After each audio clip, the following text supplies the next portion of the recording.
اور کبھی کبھی بار بار داخلی دروازے پر دستک ہوتی رہتی تھی۔ جب دروازے پر جاؤ تو وہاں کوئی بھی نہیں ہوتا تھا، اور کبھی دھلے ہوئے کپڑوں پر خون کے چھینٹے پڑے ہوئے تھے۔ اس کے علاوہ اور بھی بہت سی باتیں تھیں جو وہ مجھ سے چھپا گئی تھی۔ ان سب باتوں کا بہت بعد میں علم ہوا تھا۔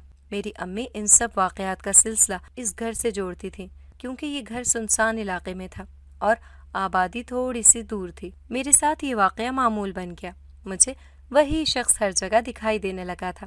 اس کے ڈر سے میں رات کو سوتے میں بھی اٹھ جاتی تھی۔ مجھے خواب میں بھی وہی شخص نظر آتا تھا اور مجھے دیکھتے ہوئے اپنے اسی مخصوص انداز میں مسکراتا تھا۔ میں اب حد سے زیادہ خوف زدہ رہنے لگی تھی۔ ایک دفعہ رات کے 12 بجے میری امی کی آنکھ کھلی۔ ان کا دل گھبرا رہا تھا، جیسے کچھ انہونی کا احساس ہو رہا تھا۔ ایک دم انہیں میری فکر ہوئی۔ میری طرف سے ان کا دھیان چلا گیا۔ انہیں لگا میں کسی مصیبت میں ہوں اور انہیں میری مدد کرنی چاہیے۔ وہ میرے کمرے کی طرف بھاگ کر آئیں، لیکن میرے کمرے کا دروازہ کھلا ہوا تھا۔ انہوں نے اندر جا کر دیکھا، لیکن اندر کوئی بھی نہیں تھا۔ اب امی بہت زیادہ پریشان ہو گئی تھی۔ انہیں چھت کا دروازہ کھلنے کی آواز آئی۔ وہ فوراً سے پہلے اوپر آئیں۔ چھت پر آنے کے بعد وہ کیا دیکھتی ہیں کہ میں چھت کی منڈیر پر کھڑی ہوں اور چھت سے کودنے کو تیار ہوں۔ انہوں نے لمحے کے 1000ویں حصے میں مجھے بازو سے پکڑ کر پیچھے کھینچا اور میرے منہ پر تھپڑ مارا۔ یہ کیا کرنے جا رہی ہو تم؟ ہوش میں تو ہو؟ وہ غصے میں لگ رہی تھی۔ میں جیسے کسی گہرے خواب سے جاگی تھی۔ مجھے خود نہیں معلوم تھا میں یہاں کیا کر رہی ہوں۔ میں نے کہا، امی ہم یہاں کیا کر رہے ہیں؟ میں تو اس وقت اپنے کمرے میں سو رہی تھی۔ میری حیرانگی کسی طور پر بھی کام نہیں ہو رہی تھی۔ امی سمجھ گئیں کہ کچھ گڑبڑ ہے، اس لیے انہوں نے مجھے مزید ڈانٹنے کا ارادہ ملتوی کر دیا، اور انہوں نے مجھے ساری بات بتائی، کیسے ان کا دل گھبرا رہا تھا، انہیں کسی انہونی کا احساس ہو رہا تھا، اس لیے میں تمہارے پیچھے آ گئی تھی۔ اب تم ان باتوں کو چھوڑو، سونے کی تیاری کرو، اس بارے میں زیادہ مت سوچنا۔ مگر میں خود کو اس بارے میں سوچنے سے روک نہیں پائی تھی۔ مجھے یاد آ رہا تھا کہ میرے ساتھ کیا ہوا تھا۔ مجھے ایسے لگ رہا تھا جیسے میں نیند میں ہوں۔ وہ ایک لڑکی تھی، اس کی شکل و صورت بہت اچھی تھی۔ کیا دیکھتی ہوں کہ وہ میرے کمرے میں آتی ہے۔ میں جاگ جاتی ہوں۔ وہ میری آنکھوں میں آنکھیں ڈال کر دیکھتی ہے۔ میں اس کی آنکھوں میں دیکھتی ہوں تو وہاں سے عجیب سی روشنی نکل رہی ہوتی ہے۔ اس کی آنکھیں بہت سحر انگیز ہوتی ہیں۔ میں ان کے سحر میں کھو جاتی ہوں۔ وہ مجھے اپنے پیچھے آنے کا اشارہ کرتی ہیں۔ میں اس کے پیچھے پیچھے چل دیتی ہوں۔ پھر وہ چھت پر آ جاتی ہے اور میں معمول کے انداز میں اس کے پیچھے چلتے چلتے چھت پر آ جاتی ہوں۔ پھر وہ مجھے کہتی ہے، اس منڈیر پر کھڑے ہو کر یہاں سے چھلانگ لگا دو۔ جو ہی میں ایسا کرنے لگتی ہوں تو امی آ جاتی ہیں اور میں جیسے کسی خواب سے جاگ جاتی ہوں۔ یہ سب کچھ تو مجھے خواب لگ رہا تھا، مگر یہ سب کچھ سچ تھا۔ اور وہ لڑکی کون تھی اور اچانک سے کہاں غائب ہو گئی؟ میں یہ سوچ سوچ کر پاگل ہو رہی تھی، مگر مجھے کوئی جواب سمجھ نہیں آ رہا تھا۔ پھر تھک ہار کر میں سونے کی کوشش کرنے لگی اور نہ جانے کس وقت میری آنکھ لگ گئی۔ اگلے دن میں کافی دیر تک سوتی رہی، جب ہنا نے مجھے آ کر جگایا۔ تم ابھی تک سو رہی ہو؟ یونیورسٹی میں اتنی اہم کلاس ہے، تم نے کیا نہیں جانا؟ میں ایک دم سے ہڑبڑا کر اٹھ بیٹھی۔ میں جلدی سے تیار ہو گئی۔ یونیورسٹی میں جانے کے تھوڑی ہی دیر بعد ہماری کلاس اسٹارٹ ہو گئی تھی۔ آج بہت اہم لیکچر تھا۔ اگر آج میری کلاس مس ہو جاتی تو میرا بہت نقصان ہو جاتا۔ کلاس لینے کے بعد ہم دونوں باہر آ گئی تھی۔ ہنا کو ایک کلاس فیلو نے بلایا۔ وہ اس کی بات سننے کے لیے چلی گئی۔ میں لائبریری میں اس وقت اکیلی تھی۔ یہاں پر اور کوئی بھی نہیں تھا۔ جب مجھے وہ نظر آیا، آج بھی وہ ویسا ہی تھا، خوب روسا۔ وہ آج بھی مجھے ویسے ہی دیکھ رہا تھا۔ اس کے ہونٹوں پر مسکراہٹ تھی، مگر اس کی آنکھوں میں ہلکی ہلکی تشویش بھی نظر آ رہی تھی۔ میں اس چوہے بلی کے کھیل سے تنگ آ گئی تھی۔ میں سیدھا اس کی ٹیبل پر پہنچی۔ اسے شاید میرے اس رویے کی توقع نہیں تھی۔ وہ مجھے صاف گھبرایا ہوا نظر آیا۔ کیا مسئلہ ہے آپ کے ساتھ؟ کیوں میں جہاں جاتی ہوں آپ وہاں پہ پہنچ جاتے ہو؟ کیوں میرا پیچھا کرتے ہیں؟ میری آواز خاصی بلند ہو گئی تھی۔ میرے کندھے پر کسی نے ہاتھ رکھا۔ میں نے پیچھے پلٹ کر دیکھا تو وہ ہنا تھی۔ وہ مجھے تشویش سے دیکھ رہی تھی۔ کیا ہوا ایزا؟ تم ٹھیک تو ہو؟ اتنے غصے میں کیوں لگ رہی ہو؟ اور اکیلے کس کے ساتھ باتیں کر رہی ہو؟ اس کی بات پر میں نے اسے حیرت سے دیکھا۔ اکیلے کہاں؟ میں تو اس سے مخاطب ہوں جو میرے پیچھے کھڑا ہے، جو میرا پیچھا کرتا ہے۔ اس نے میرے ہاتھ کے تعاقب میں دیکھا۔ کون؟ یہاں تو کوئی بھی نہیں ہے۔ جب میں نے پیچھے مڑ کر دیکھا تو شاکڈ رہ گئی۔ کرسی خالی تھی اور وہ مجھے پوری لائبریری میں کہیں بھی نظر نہیں آیا۔ ابھی تو یہیں تھا، یہ کہاں گیا؟ عائزہ، یہاں پر کوئی بھی نہیں تھا۔ میں آج آئی تھی تو تم اکیلے باتیں کر رہی تھی۔ مجھے لگتا ہے تمہاری طبیعت خراب ہے۔ آنٹی نے بتایا تھا کہ تم رات کو سوئی نہیں۔ چلو آ جاؤ، کلاس تو ہم لوگ لے چکے ہیں، اب ہم گھر چلتے ہیں، تم بھی آرام کر لینا۔ میں خاموشی سے ہنا کے ساتھ گھر آ گئی، مگر میرا ذہن وہیں پر اٹکا ہوا تھا۔ وہ کون تھا آخر؟ اس واقعے کے بعد تو میں رات والا واقعہ بھول چکی تھی۔ گھر آنے کے بعد بھی اس بارے میں سوچتی رہی، مگر میں نے امی سے اس بارے میں کوئی بات نہیں کی۔ میں جانتی تھی وہ یہ بات سن کر پریشان ہو جائیں گی۔ آج مجھے بہت دیر سے نیند آئی تھی۔ آدھی رات کا وقت تھا جب میری آنکھ کھل گئی۔ جب میں نے آنکھیں کھول کر دیکھا تو کمرے میں ہلکی ہلکی سی روشنی تھی۔ میرے سامنے وہی نوجوان تھا۔ ایک دم سے ڈر گئی اور زور زور سے چیخنے لگی۔ میری آواز سن کر سارا اٹھ کر بیٹھ گئی۔ کیا ہوا؟ تم کیوں اتنا شور مچا رہی ہو؟ کچھ نہیں، بس خواب میں ڈر گئی تھی۔ اب میں اسے کیا بتاتی، ورنہ یہ بات سن کر اس نے بھی ڈر جانا تھا۔ اب کمرے میں کوئی بھی نہیں تھا۔ نیند میری آنکھوں سے کوسوں دور تھی۔ پوری رات میں آیت الکرسی پڑھتی رہی۔ نہ جانے کس وقت میری آنکھ لگ گئی اور میں سو گئی۔ اگلے دن ابو اپنے آفس میں چلے گئے تھے، جبکہ سارا اور نومی اپنے اسکول میں تھے۔ امی کو بازار سے کچھ ضروری چیزیں لینی تھی۔ انہوں نے مجھے ساتھ چلنے کو کہا، مگر میں نے معذرت کر لی کیونکہ میرے سر میں بہت زیادہ درد ہو رہا تھا۔ ان کے جانے کے کافی دیر کے بعد دروازے پر دستک ہوئی۔ میں نے پوچھا کون ہے تو باہر سے کوئی آواز نہیں آئی۔ دوبارہ دروازے پر زوردار طریقے سے دستک ہوئی۔ میں نے سوچا کوئی شرارتی بچہ ہوگا اور تنگ کر رہا ہوگا۔ اسے مزہ چکھانے کی خاطر میں نے جلدی سے دروازہ کھول دیا اور سامنے دیکھ کر میں ڈر گئی۔ میرے سامنے وہی شخص تھا، اپنے ازلی انداز میں مسکراتے ہوئے مجھے دیکھ رہا تھا۔ میں اسے اپنے گھر کے دروازے پر دیکھ کر یک دم گھبرا گئی تھی۔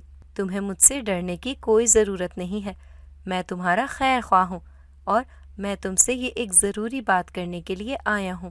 تمہیں مجھے جو بھی کہنا ہے یونیورسٹی میں کہہ لینا، یہاں اگر کسی نے دیکھ لیا تو میرے لیے مسئلہ بن جائے گا۔ دیکھو عائزہ، میرا تمہارے ساتھ بات کرنا ضروری ہے، مجھے ابھی اندر آ لینے دو، پھر بات کرتے ہیں۔ میں نے دروازہ چھوڑ دیا۔ وہ جب اندر آ گیا تو مجھے ڈر لگ رہا تھا، اگر اوپر سے کوئی آ گیا تو کیا کہے گا۔ اس نے جیسے میری سوچ پڑھ لی۔ تمہیں پریشان ہونے کی کوئی ضرورت نہیں ہے، کسی کو بھی کچھ پتہ نہیں چلے گا۔ اب تک تمہیں اس بات کا اندازہ ہو چکا ہوگا کہ میں کون ہوں، پھر بھی میں تمہیں بتاتا چلوں کہ میں انسان نہیں، میں جن ہوں اور بچپن سے تم لوگوں کے ساتھ رہ رہا ہوں۔ میری آنکھیں خوف سے پھیل گئی تھیں۔ عائزہ، تمہیں مجھ سے ڈرنے کی ضرورت نہیں ہے۔ تمہیں بچپن کا وہ قصہ یاد ہے جب تمہاری امی قرآن پاک پڑھایا کرتی تھیں اور تم بہن بھائی بھی ان کے پاس پڑھتے تھے اور محلے کے بچے بھی ساتھ پڑھنے کے لیے آتے تھے؟ ان میں ایک بچہ بھی تھا جو یہ بتاتا تھا کہ وہ بہت دور دراز کے علاقے سے آیا ہے اور وہ تمہاری امی کو چھوارے دیتا تھا، مگر تمہاری امی ان چھواروں کو سنبھال کر رکھ دیا کرتی تھی۔ مجھے جیسے سب کچھ یاد آ گیا تھا۔ ہاں، مجھے وہ سب کچھ یاد ہے، مگر تم اس بات کو کیسے جانتے ہو؟ میری بات پر وہ ہلکے سے مسکرایا۔ وہ لڑکا میں ہی ہوں۔ تمہاری امی کو اندازہ ہو گیا تھا کہ میں تم انسانوں میں سے نہیں ہوں، میں جنات کے قبیلے سے تعلق رکھتا ہوں، مگر انہیں اس بات پر محض شک تھا۔ میرے دیے ہوئے چھوارے وہ نہیں کھاتے تھے، اگر وہ کھا لیتی تو اس کا فائدہ اپنی آنکھوں سے دیکھ لیتی، مگر تم نے سارا کچھ بگاڑ دیا تھا۔ تم نے ان چھواروں کو چوری کر کے کھایا تھا۔ چوری کرنے کی وجہ سے ان کی برکت زائل ہو گئی تھی، ان کا اثر ختم ہو گیا تھا، اسی لیے تم بھی بے ہوش ہو گئی تھی۔ تمہاری قسمت اچھی ہے کہ تمہارا زیادہ نقصان نہیں ہوا، تم بہت چھوٹی تھی اور معصوم تھی، تبھی ان جنات نے تمہیں چھوڑ دیا۔ اس کے بعد میں نے تم لوگوں پر ظاہر ہونا چھوڑ دیا تھا، کیونکہ تمہاری امی کو میری اصلیت پتہ چل چکی تھی، اس لیے اب میں ان پر اپنا آپ ظاہر نہیں کر سکتا تھا، مگر میں یہاں پر روزانہ آتا تھا۔ جو سبق وہ دوسروں بچوں کو پڑھاتی تھی میں وہ سنتا تھا، میں نے قرآن پاک تمہاری امی کے پاس ہی پڑھا ہے، مگر تم میرا پیچھا کیوں کرتے ہو؟ میں جہاں جاتی ہوں تم مجھے وہیں پہ نظر آتے ہو، اس کی کیا وجہ ہے؟ میں تمہارے ساتھ تمہاری حفاظت کرنے کے لیے ہوں۔ میری حفاظت؟ مگر کس سے؟ مجھے کس سے خطرہ ہے؟ تم نے انجانے میں ایک جن زادی کے بچے کو زخمی کر دیا تھا، پھر کچھ وقت کے بعد اس کا بچہ مر گیا تھا، اور وہ اس کا ذمہ دار تمہیں سمجھتی ہے۔ مگر میں نے تو کسی بچے کو زخمی نہیں کیا۔ اس گھر میں ایک امرود کا درخت ہے، اس دن امرود کو توڑتے ہوئے تم نے اس پر پتھر مارا تھا۔ اس وقت درخت پر اس جن زادی کا بچہ کھیل رہا تھا، جس کی وجہ سے وہ زخمی ہو گیا، کچھ وقت کے بعد مر گیا۔ وہ اس کے قتل کا ذمہ دار تمہیں سمجھتی ہے، اور اس کے لیے وہ تم سے انتقام لینا چاہتی ہے۔ مگر میں اس سے بچنے کے لیے کیا کروں؟ میں نے ایک بہت نیک بزرگ سے اس بارے میں بات کی ہے۔ انہوں نے کہا ہے تمہیں اس جن زادی کے ساتھ مذاکرات کرنے ہوں گے۔ اگر تو وہ تمہیں معاف کر دے تو یہ بہت اچھی بات ہوگی، ورنہ تمہیں بہت سخت منزل پوری کرنی ہوگی۔ کیسی منزل؟ اس کے بارے میں تمہیں میں بعد میں بتاؤں گا، پہلے میں اس جن زادی سے ایک بار پھر بات کر لوں۔ وہاں سے چلا گیا تھا، میرا ذہن الجھ کر رہ گیا تھا، میں پریشان ہو گئی تھی، کہیں وہ جن زادی اپنے انتقام میں میرے گھر والوں کو نقصان نہ پہنچا دے۔ میں دن رات اسی بارے میں سوچتی رہتی تھی۔ رات کو میرے پاس وہ جن پھر سے آیا، وہ پریشان لگ رہا تھا۔ میرے پوچھنے پر اس نے بتایا وہ جن زادی ایک شرط پر تمہیں معاف کرنے پر راضی ہوئی ہے۔ کون سی شرط؟ اگر تم کٹھن راستے سے چلتے ہوئے اس تک پہنچو اور اس سے معافی مانگو تو ہی وہ تمہیں معاف کرے گی، ورنہ وہ تمہارے پورے خاندان کو قتل کر دے گی۔ مجھے اپنی کوئی پرواہ نہیں ہے، میں اپنے خاندان کو بچانے کے لیے کچھ بھی کروں گی۔ تم مجھے بتاؤ مجھے کیا کرنا ہوگا؟ عائزہ تم سوچ لو ایک بار، یہ سفر بہت مشکل ہوگا، تمہیں آگ پر، تمہیں کانچ پر بھی چلنا پڑ سکتا ہے، تو کیا تم چل لو گی؟ ہاں، میں اپنے خاندان کو بچانے کے لیے کچھ بھی کروں گی، اور میں یہ امتحان دینے کے لیے ابھی تیار ہوں۔ مگر ٹھہرو، مجھے یہ بتاؤ، میری غیر موجودگی میں تو میرے گھر والے پریشان ہو جائیں گے، میں انہیں کیا کہوں گی کہ میں کہاں جا رہی ہوں؟ اس بارے میں تمہیں فکر مند ہونے کی ضرورت نہیں ہے، یہ سب کچھ تم مجھ پر چھوڑ دو، تم بس اپنے سفر کی تیاری کرو۔ اس کے بعد اس نے مجھے کہا اپنی آنکھیں بند کرو۔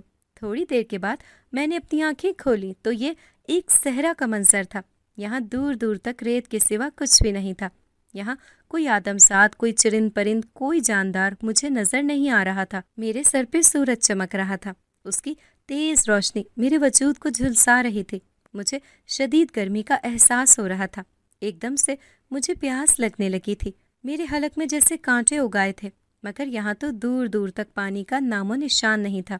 میں یہ سوچ کر پریشان ہو رہی تھی کہ میں کس مصیبت میں پھنس گئی ہوں اور اس سے باہر کیسے نکلوں، مگر مجھے کچھ بھی سمجھ نہیں آ رہا تھا۔ چل چل کے میرے پاؤں شل ہو رہے تھے، اتنا چلنے کے بعد بھی مجھے پانی کا نام و نشان نظر نہیں آ رہا تھا۔ تھوڑا سا مزید دور چلنے کے بعد ایک ایسا منظر مجھے نظر آیا جسے دیکھ کر میرے رونگٹے کھڑے ہو گئے۔ میں نے دیکھا میرے سامنے سے ریت اپنی جگہ سے ہل رہی ہے، اس کے اندر سے ایک دیو قامت چھپکلی باہر نکلی، اس کا رخ میری جانب تھا۔ میں نے اپنی زندگی میں اتنی بڑی جسامت کی چھپکلی نہیں دیکھی تھی، یہ دکھنے میں ہی بہت خطرناک لگ رہی تھی۔ اس نے اچانک سے میری طرف چھلانگ لگائی، خوف سے میں اپنی جگہ منجمد ہو گئی تھی، مجھ سے ہلا بھی نہیں جا رہا تھا، وہ بہت تیزی سے میری جانب بڑھ رہی تھی۔ میں نے ہمت کی اور ایک سمت دوڑنا شروع کر دیا، وہ بھی میرے پیچھے بہت تیزی سے بھاگتے ہوئے آ رہی تھی۔ میں جتنا تیزی سے بھاگ سکتی تھی بھاگ رہی تھی، مگر اس ریت پر بھاگنا میرے لیے بہت مشکل ہوتا جا رہا تھا۔ اچانک سے میرا پاؤں میرے ہی دوپٹے سے رپٹ گیا اور میں منہ کے بل گر گئی۔ وہ عجیب سا جانور میرے پاس پہنچ چکا تھا، مجھے موت اپنی آنکھوں کے سامنے نظر آ رہی تھی۔ کافی دیر گزر گئی، مجھے لگا تھا ابھی وہ مجھے اپنے منہ میں لے کر چبا ڈالے گا، مگر وہ کس بات کے انتظار میں تھا؟ کتنے لمحے اس طرح سے گزر گئے۔ میں نے آہستہ آہستہ اپنی آنکھیں کھولی اور میں دیکھ کر حیران رہ گئی، میں کسی صحرا میں نہیں تھی بلکہ میں اب ایک جنگل میں تھی۔ بہت گھنا جنگل تھا یہ، اس سے جنگلی جانوروں کی آوازیں آ رہی تھیں، شیر کے دھاڑنے کی آوازیں آ رہی تھیں۔ میں اپنی جگہ سے سمٹ کر رہ گئی، خوف سے میرا برا حال ہو رہا تھا۔ یہ میرے ساتھ کیا ہو رہا تھا؟ وہ جن زادی میرے ساتھ کیا کرنا چاہتی تھی آخر؟ یہ کس قسم کا انتقام تھا؟ وہ مجھے ڈرا ڈرا کر مارنا چاہتی تھی؟ میں اپنی جگہ سے اٹھ کھڑی ہوئی، ابھی بھی مجھے شدید پیاس محسوس ہو رہی تھی۔ تھوڑا سا آگے چلنے کے بعد میں نے ناریل دیکھے اور جب زمین کی طرف دیکھا تو وہاں بہت سارے ناریل پڑے ہوئے تھے۔ میری تو جیسے دلی مراد پوری ہوئی تھی۔ میں نے پتھر کی تلاش میں ادھر ادھر نظر دوڑائی اور اس ناریل کو میں نے پتھر سے توڑا اور اس کے پانی سے میں نے اپنی پیاس بجھائی۔ یہاں دوسرے پھلوں کے بھی بہت سارے درخت تھے، مگر مجھے اس وقت کچھ بھی کھانے کی حاجت نہیں تھی۔ میں جلد از جلد اس جن زادی تک پہنچنا چاہتی تھی تاکہ اس تک پہنچ کر اس سے معافی مانگ سکوں۔ تھوڑا سا اور آگے چلنے کے بعد میں نے دیکھا یہ ایک بہت بڑا جنگل تھا۔ اس میں سے باہر نکلنے کا کوئی راستہ نظر نہیں آ رہا تھا۔ میں احتیاط سے آگے ہی آگے چل رہی تھی، ساتھ مجھے یہ بھی ڈر لگ رہا تھا کہ یہ نہ ہو کسی جنگلی جانور کی خوراک بن جاؤں۔ اگرچہ یہ قدرے صاف تھا، میں تیزی سے آگے کی جانب قدم بڑھانے لگ گئی۔ تھوڑا سا مزید چلنے کے بعد میں تھک گئی تھی، مگر میں نے اپنے قدموں کی رفتار آہستہ نہیں کی۔ میں آگے ہی آگے بڑھتی رہی۔ اب ہلکا ہلکا اندھیرا پھیلنے لگا تھا، سورج چھپنے لگا تھا۔ میں تھک ہار کر نڈھال ہو چکی تھی، مگر پھر یہ دیکھ کر میری خواہش کا ٹھکانہ نہیں رہا۔ میں اس جنگل سے باہر آ چکی تھی کہ سامنے ایک صاف ستھرا راستہ تھا۔ یہ کچا راستہ تھا۔ مجھے ایسے لگ رہا تھا جیسے یہ راستہ کسی بستی میں جاتا ہے۔ اب سورج مکمل طور پر چھپ چکا تھا۔ آسمان پر چاند اور ستارے نمایاں ہو رہے تھے۔ میں ان ستاروں کی روشنی میں آگے ہی آگے سفر کر رہی تھی۔ میں انجان منزل کی طرف جا رہی تھی، ایک ایسی منزل کی طرف جس کا مجھے کچھ اتا پتہ نہیں تھا۔ میں یہ بھی نہیں جانتی تھی کہ یہ راستہ کسی بستی کی طرف جائے گا یا کسی نئی مصیبت کو میرے سامنے لا کھڑا کرے گا، مگر میرے پاس اس کے علاوہ اور کوئی آپشن نہیں تھا۔ میں اگر واپسی کی طرف قدم بھی بڑھاتی تو پیچھے جنگل تھا۔ خوش قسمتی سے میں ایک دفعہ جنگلی جانوروں سے بچ کر نکل چکی تھی، تو اس بات کی کیا گارنٹی تھی کہ دوبارہ بھی وہاں سے بچ کر نکل سکوں گی؟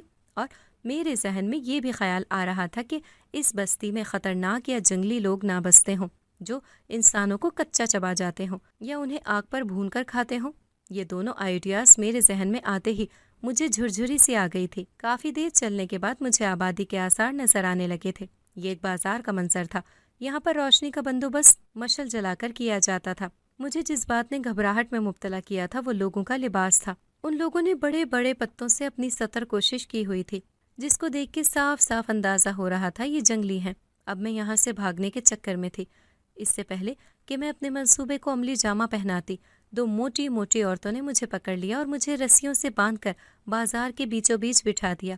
میرے سامنے ایک تندور تھا، وہ اس تندور میں لکڑیاں ڈال کر اس کو تپانے لگی تھی۔ مجھے یہ سمجھنے میں دیر نہ لگی، یہ سارا بندوبست میرے لیے ہو رہا تھا۔ یقیناً وہ مجھے اس تندور میں روسٹ کر کے کھانے والے تھے۔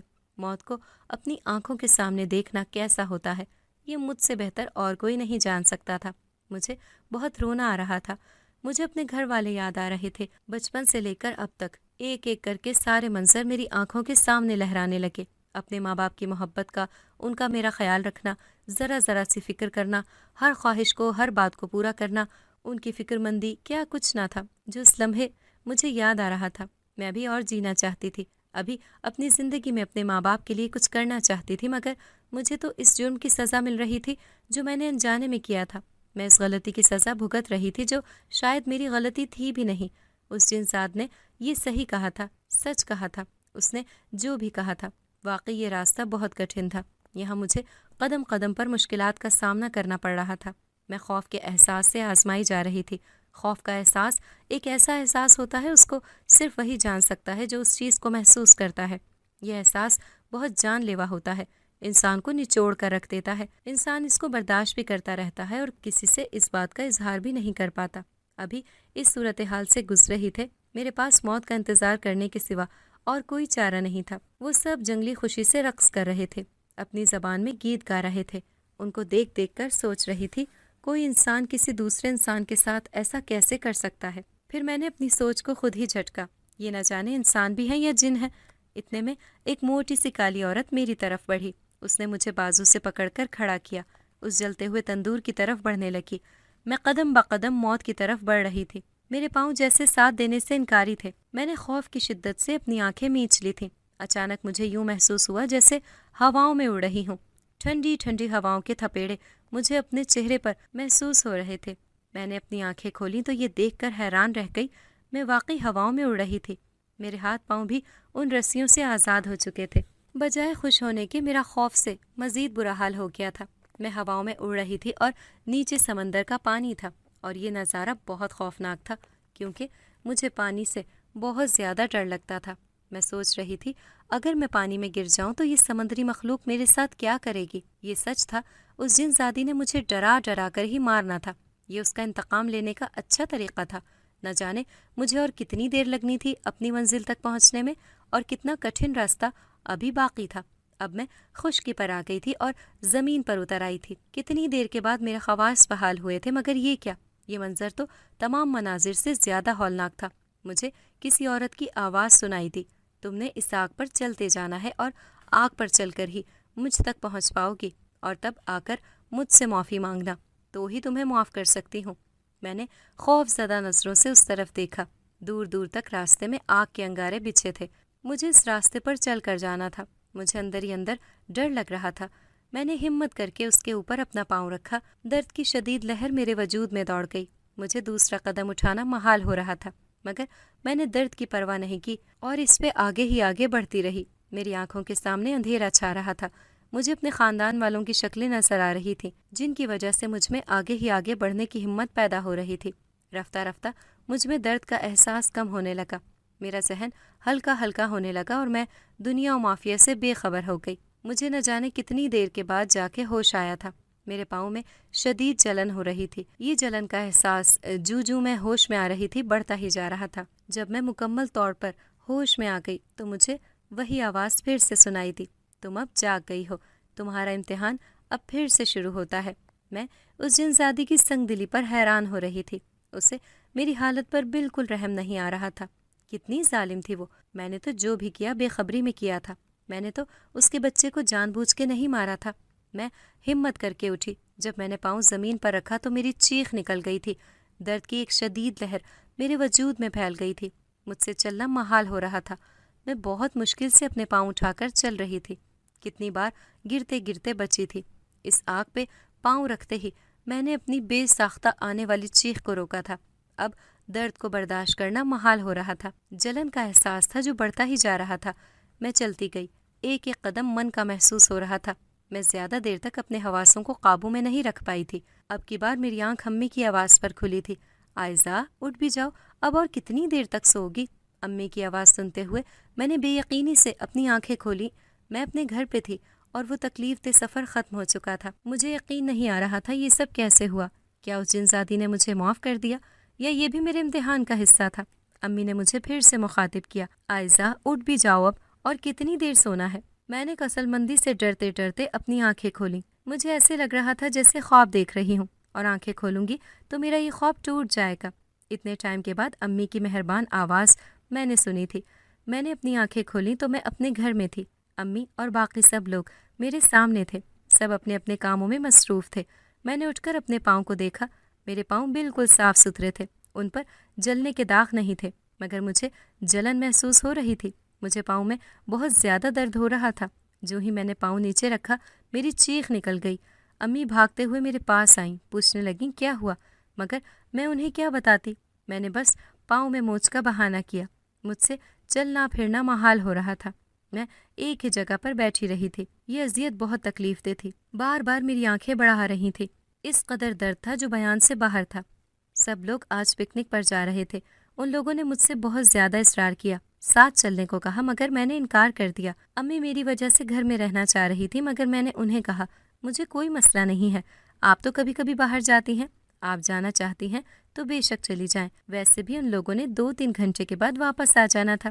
سب کے جانے کے بعد میں نے اندر سے دروازہ بند کیا اور بمشکل چلتے ہوئے اپنے کمرے میں آئی۔ مجھے بیٹھے ہوئے تھوڑی ہی دیر گزری تھی جب کمرے میں ایک دھواں سا نمودار ہوا اور اس میں سے ایک عورت کا ہیولا باہر نکلا۔ وہ دکھنے میں بہت خوبصورت تھی۔ مجھے دیکھتے ہوئے شیطانی انداز میں ہنسی۔ سناؤ عائزہ، کیسا محسوس ہو رہا ہے تمہیں؟ میں نے کچھ بھی نہیں کہا، خاموشی سے اس کے چہرے کی طرف دیکھتی رہی۔ یہ جو اذیت اور تکلیف جو تم جھیل رہی ہو، میں نے اس سے زیادہ اذیت جھیلی ہے۔ میرا بیٹا بہت منت و مرادوں کے بعد پیدا ہوا تھا۔ 100 سال کے بعد میرے گھر بیٹا پیدا ہوا تھا جو تمہاری غلطی کی وجہ سے مارا گیا۔ تم میری تکلیف کا اندازہ نہیں کر سکتی عائزہ۔ یہ دکھ درد وہی برداشت کر سکتے ہیں جو اس چیز سے گزرتے ہیں۔ تمہیں اپنی تکلیف بہت زیادہ لگ رہی ہوگی نا؟ تمہیں لگ رہا ہوگا تم نے بہت زیادہ اذیت دیکھی ہے، مگر حقیقت میں یہ اذیت اس اذیت کے سامنے کچھ بھی نہیں ہے جو تم نے مجھے دی تھی۔ میں نے ایک گہرا سانس لیا۔ مجھ سے جو کچھ بھی ہوا وہ نادانستگی میں ہوا تھا۔ میں نے جان بوجھ کر تمہارے بچے کو نہیں مارا تھا، وہ ایک غلطی تھی۔ میں نہیں جانتی تھی کہ تمہارا بچہ وہاں پر بیٹھا ہوا ہے۔ کیا تم میری اس غلطی کو معاف نہیں کر سکتی؟ وہ تھوڑی دیر مجھے سرد نگاہوں سے گھور کر دیکھتی رہی۔ تھوڑی بہت ہی صحیح، مگر میں تمہیں تمہارے کیے کی سزا دے چکی ہوں۔ میں تمہیں معاف کرتی ہوں، اس اذیت اور تکلیف سے تمہیں چھٹکارا دیتی ہوں۔ میں اس کے بعد تمہاری زندگی میں نہیں آؤں گی، نہ ہی تمہیں کوئی تکلیف دوں گی۔ وہ غائب ہو گئی تھی اور ساتھ اس کی دی ہوئی اذیت اور تکلیف بھی غائب ہو گئی تھی۔ میں ایک دم سے بالکل ٹھیک ٹھاک ہو گئی تھی۔ میں نے خدا کا شکر ادا کیا کہ اس جن زادی نے میری جان چھوڑ دی ہے۔ اس کے چند روز بعد وہ جن زاد زین میرے سامنے آیا تھا۔ اس نے مجھے مسکراتے ہوئے دیکھا اور کہا، بالآخر تم جیت ہی گئی۔ شکر کرو کہ اس جن زادی نے تمہیں معاف کر دیا تھا، ورنہ وہ تو تمہارے پورے خاندان کو ختم کرنے پر تلی ہوئی تھی۔ اس بات پر تو میں بھی شکر ادا کرتا تھا۔ اب ہمارے گھر میں کسی قسم کا کوئی خوفناک واقعہ نہیں ہوتا تھا۔ ایک نیک بزرگ سے امی نے مجھے دم بھی کروایا تھا۔ امی مجھ سے اکثر پوچھتی تھیں، اب تمہیں ڈر تو نہیں لگتا؟ تمہارے ساتھ خوفناک واقعہ تو نہیں ہوتا؟ میرے انکار پر وہ مطمئن ہو جاتی تھی۔ میری یونیورسٹی کی تعلیم ختم ہو چکی تھی اور امی ابو نے میرا ایک جگہ پر رشتہ کر دیا تھا۔ چھوٹے بہن بھائی اب کالج میں تھے۔ اب ہمارے گھر میں دولت، روپے پیسے کی فراوانی تھی، کسی چیز کی کوئی کمی نہیں تھی۔ ہم سب پیسے میں کھیل رہے تھے اور خوش و خرم اپنی زندگی گزار رہے تھے۔ زین نے جو ہماری مشکل وقت میں مدد کی تھی، ہم اس کا یہ احسان کبھی بھی نہیں اتار سکتے تھے۔